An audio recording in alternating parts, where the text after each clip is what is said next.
Welcome to Life and Whiskey. As always, I'm Jordan, and today we are going to look at Bernheim Original Straight Wheat Whiskey. We're in a whole new category here. We're looking at a wheat whiskey. It's a completely different category than bourbon or rye or scotch or anything like that. This is not a wheated bourbon like some of the other ones. This is a wheat whiskey. It's a Heaven Hill product, and it is aged 7 years, and it is 90 proof or 45% ABV. Now, wheat will offer a sweeter and softer characteristic to a whiskey. So, like if you have a wheated bourbon, like a Maker's Mark or what the heck, Weller. Weller is the original wheated bourbon, as they say. If you have a product like that, you'll find those sweeter, softer characteristics in that bourbon. So what a wheat whiskey is similar to that, only turned up, and they don't have the corn element in there, or if they do, it's less than 51%. So by legal definition, to be a wheat whiskey, and this is a straight wheat whiskey, um, it has to be at least 51% wheat. I have not checked out the mash bill on this, so I don't exactly know what's all in here. But we do know that it is at least 51% wheat. Um, let's see here. I bought this bottle for $27.77. You know, that's not a bad price to find something for. This is going to be an experimental thing for me, exploration, if you will. I have not tried. I've tried this to get my tasting notes, but I haven't tried wheat whiskey as a category, really. There's not a whole lot of them out there. On the production side of things, wheat does not have a very high sugar content to it, or a starch content to be turned into sugar. So the reason why corn is so dominant and bourbon is America's whiskey is because corn is a New World grain, and so it was found in the Americas, and it was not part of the European tradition or Asian tradition for that matter. And it turns out that it's a very high in starch and has starch can be converted into sugar using enzymes. Then that's the brewing process. Is you heat up corn, you boil it, you get it to a certain point, and then that corn or that starch component, you use the amylase enzymes, and that's why they use malted products. Malting um, invigorates that enzyme, and that enzyme can then turn that starch into a sugar component. And that sugar is what a seed uses to start germinating. And so that enzyme is used to turn the starch in the sugar, or starch in the corn into sugar. And it turns out that corn has a lot of starch. And so that's for those two reasons. It's a New World product. Corn was abundant here, and we have good soils for growing corn, and good climatic conditions for growing corn. Um, it has a abundantly available sugar. So that's why that our tradition here in America kind of has gone the bourbon route. Um, Wheat, I'm surprised we don't see more of it, because in the northern regions, the Dakotas, Montana, up into Canada, even here in Wyoming, wheat has been proven to be able to be grown in pretty harsh environments. So, you got wheats like winter wheat, which you plant it in the fall, and then you can harvest it in midsummer. Um, so it can survive really, really cold conditions. It does pretty favorable. You can get wheats that are favorable in dry conditions. So like here in Wyoming, we have a lot of dry varieties. Up in northern Montana, dry varieties there as well, where there isn't irrigation available for the fields. You got drought resistant varieties and stuff. So it's a pretty hardy grain. But one of the downsides of it is it's low in starch. So if you get into brewing or anything like that, corn will add, on the average, anywhere from 20 to like 36 gravity points in with a pound per gallon of corn. Wheat only adds right around 18 to 22 gravity points, so almost half. approximately the amount of sugar is available. So not too many distilleries solely use wheat or go after it because you still have the price of wheat. Corn is super cheap. Wheats can be a little bit more expensive. It takes more of it to get a higher gravity to get more sugar. There's a lot of downsides to it, so it's just not as prevalent as it could be.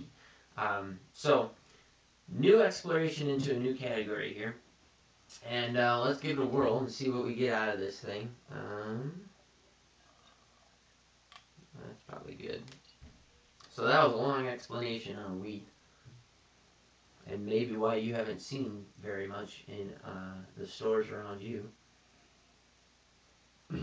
So, let me kind of check out my notes here, see what I got.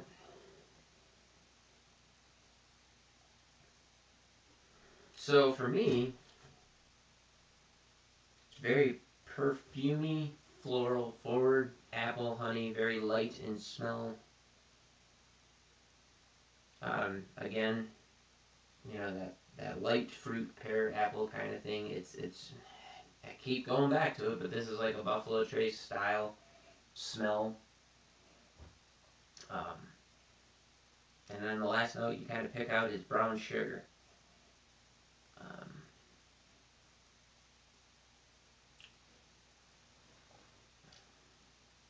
The taste is very, very interesting. Sweet and caramel, very smooth and rounded. As it moves towards the middle and the finish, you pick up a black peppery spice. Gets a little more heat from the ethanol. It's a very sweet, forward, oily whiskey that as soon as you move into that middle, the oil disappears, the clinginess disappears, it becomes very watery and thin. It goes from like a sweet caramel, has like a hint of a grain bin in it. Like I used to work on my grandfather's farm when I was a kid, and he always stored his grain in old semi-trailers. And like you got into that semi-trailer and it just smelled like grain, or if you've ever been in a grain bin, smells just like that dusty grain that's in there. You might be able to say like a little bit of corn dust in there. But it was sweet and vanilla forward, kind of almost, it was smooth and rounded and oily, clinginess, kind of like a syrupiness to it on the sweet and the vanilla. Caramel, it hits a lot of the same notes as a bourbon would.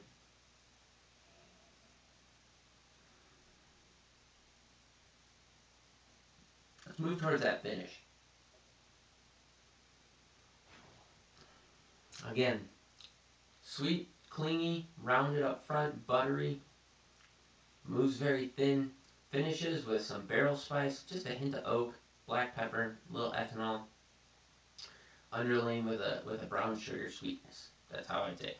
Not a very long profile, like right now, the black pepper and ethanol are clinging. That's what's sticking with me. But as far as flavor goes, if you remove the black pepper flavor, it's just over and done with very, very quickly. Like maybe 5 seconds at the most. That there's several notes in there, but they move very rapidly and then they're gone. It's a really nice whiskey. I would like to see something with more depth to it. You would expect more from a 90 proof. Just a slightly higher alcohol content. You would think that there would be more richness or depth in the flavors and how they carry through. But that's also a characteristic of wheat, is that although it's soft and sweet, it's not dominating, and it's very light in flavor profile. So when you add wheat to, say, a bourbon, and you get a wheated bourbon, it's really bringing out that sweetness that accentuates it. So although the grain itself doesn't carry a lot of potential for sugar in it, it lends itself to it, and it kind of softens some of those different flavors that you get in that bourbon. Same thing here. It has very soft, subtle flavors, but there's nothing really dominating and nothing really lingering, which is a little bit disappointing. But it's good nonetheless. At $27.77, you're not breaking the bank at all. So it's worth exploring, and You know, if you're looking for something that's not beating you up, you might want to give this a try. It would be a good starter for people just kind of diving into whiskey who don't know, especially at a higher entry proof, right? So at 90 proof, you know, a lot of the budgets are sitting at 80. If you want to try and bump up your tolerance for alcohol, not your blood alcohol tolerance, but your tolerance on your palate for tasting things and not, you know, feeling the burn of whiskey, um, go ahead and give this one a try. I think it would be a really good one to start with, and it's kind of there and gone very quickly.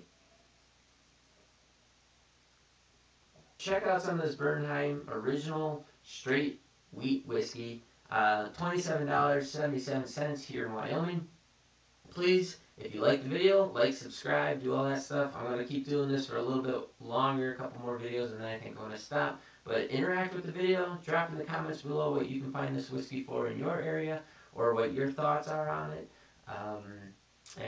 As always, you know, thanks for watching. I really appreciate everybody who's viewed and tried to help out or shared this video or has, you know, done anything at all for me. Thank you very much. Thanks for watching. Hope you guys have yourselves a great one.